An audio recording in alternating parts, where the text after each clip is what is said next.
Welcome to the midweek edition of the show. It promises to be another exciting time out with you talking sports, and you can rest assured we'll definitely delve into the world of boxing, especially with the rematch on the horizon, talking about Anthony Joshua as well as Alexander Usyk. For the first time, both boxers met face to face after that September bout last year, and what a stare down it was. But we'll get that. Talking about the show itself. I'm Samson Olade once again. Welcome to the show. Let's start from the business aspect of things in terms of keeping you abreast of the latest sports business news. We'll start definitely from the world of golf. The prize process for the LPGA Tour have made yet another major step in the right direction. On Tuesday, the LPGA Tour, PGA of America, and KPMG announced that this week's Women's PGA Championship at Congressional will have a $9 million prize purse, which is twice the amount of last year's event. The winner's cut will be increased to $1.35 million, while the prize purse is a 300% increase from 2014, which stood at $2.25 million. In 2021, the pay gap between the prize purses was $7.5 million. Last month's men's PGA Championship doled out $15 million. Now, this year, the prize purse gap has closed to $6 million, even as efforts continue to be put in place to ensure that, the disparity in prizes is reduced to its barest minimum. Now, the Women's PGA Championship isn't the only one to increase its purse. The Women's US Open, also increased to $10 million, with the winner receiving $1.8 million, which is the largest in the history of women's golf. Now, in the world of football, newly promoted Bundesliga club Schalke 04 have revealed a new training kit partnership with hotel booking platform HRS. The 3-year deal will see HRS's logo feature on the team's warm-up and training apparel, with the brand also gaining inventory across other club assets both physically and digitally. In addition, Schalke fans will also be able to access exclusive prices and offers by signing up to the My HRS Club. And still talking football, U.S. investor John Textor, the co-owner of Crystal Palace, has completed the takeover of Olympique Lyon after acquiring around 66% of the club for $846 million. Of that figure, $91 million will go towards acquiring new players. The transaction includes a recapitalization of the holding company OL Group, Group SA, with the firm Honest, which is owned by chairman Jean-Michel Aulas. It also includes other OL Group sports teams, including the NWSL club OL Reign. Under French takeover rules, Textor's stake could end up larger than the original negotiations, as it will be required to make a tender offer to other shareholders. The investment will go towards shares from IDG Capital Partners and Pathy, both of which have less than a 20% stake in the club, as well as Ola's shares. Now, Ola's, who has owned the club since 1987, currently has a 28% stake and will stay on as CEO and keep the current management team, and this is according to Honest, Pathy, and IDG.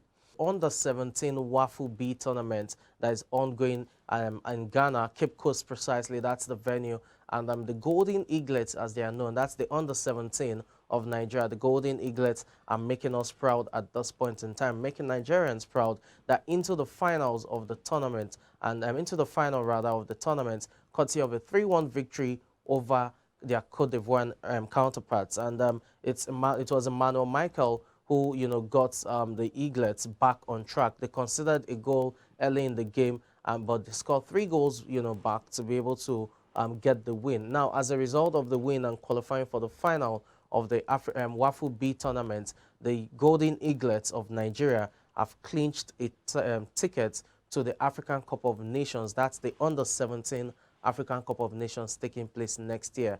It's a good one for Coach Unduka Ugbade and his men, and that's Michael Emmanuel right there, on your screen. 2 free kicks, well-taken free kicks, and that's his 3rd goal of the tournament. More importantly, all 3 goals are from free kicks. So we have a set-piece taker right there within the Golden Eaglets, and the boy, is definitely good at taking set pieces. Hopefully, he's able to grow through the ranks from under 17 to under 20, and then we see him are the Super Eagles of Nigeria. Talking about the other semi-final, you had Burkina Faso take on Ghana. Still talking about the Under-17 Wafu B tournament, and it was Burkina Faso who edged the Ghanaians by a lone goal to also book their place in the final. So the Golden Eaglets of Nigeria will take on Burkina Faso in the final. The final is on Friday, and whoever wins that would definitely be a deserving champion. But for both finalists, they've also clinched, tickets to the under-17, I beg your pardon,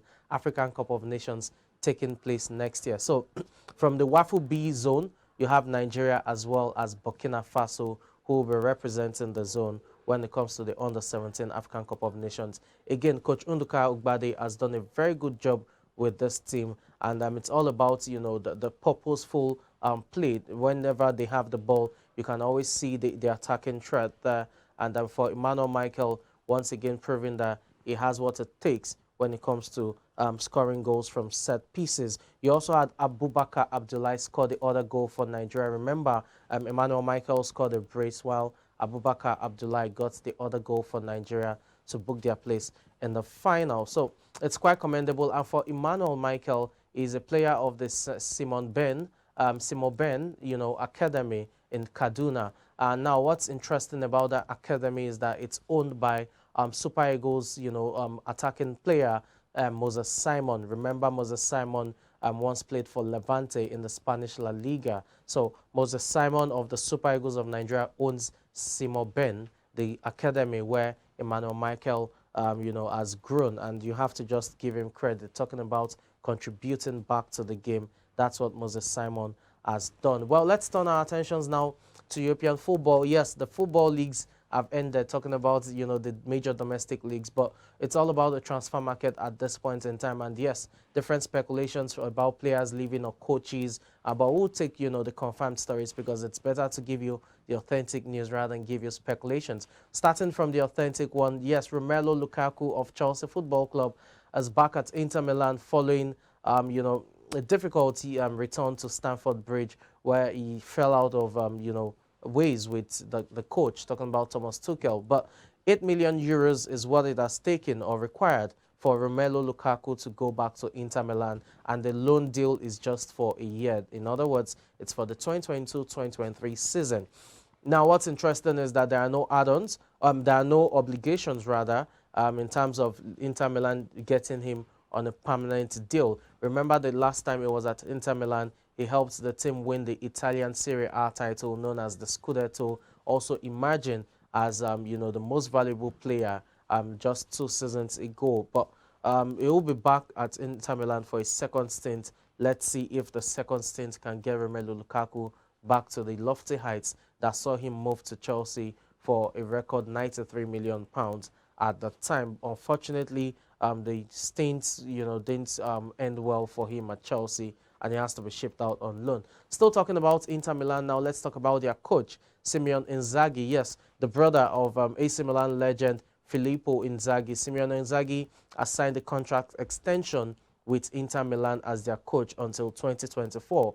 And though financial details were not revealed to the public, reports have it that the extension has also come with improved salary. And this is coming despite the fact that Simone Inzaghi could not help Inter Milan successfully defend their Serie A title, as they lost the title to their city rivals AC Milan, who are the defending champions of the Italian Serie A. But it was still a successful year for Simone Inzaghi, who won the Italian Super Cup, which you can see on your screen right about there, as well as winning the Coppa Italia, which is also known as the Italian FA Cup, if you want to regard it as that. So 2 titles in his first season is definitely not a bad one. The Italian Super Cup as well as the Coppa Italia titles. They will be hoping that going forward they can reclaim the title when it comes to the Italian Serie A, and probably push for push deeper when it comes to Champions League spaces.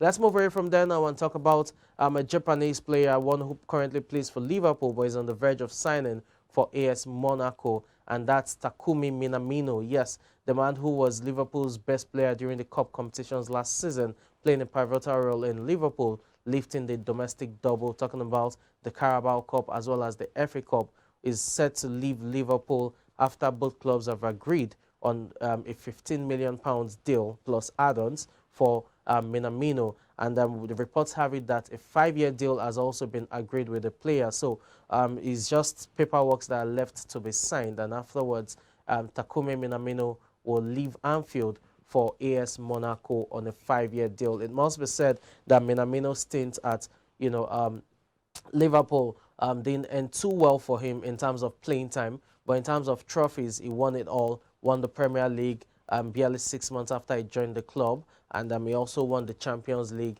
as well as the domestic cups like your Carabao Cup, FA Cup, and not forgetting the Club World Cup. So it was a trophy-laden stint for him at Anfield. Unfortunately, it just didn't result to enough playing time in terms of tying down a regular shirt at Liverpool's starting 11. But definitely a fringe player just like Divock Origi, who was quite instrumental to Liverpool's recent successes.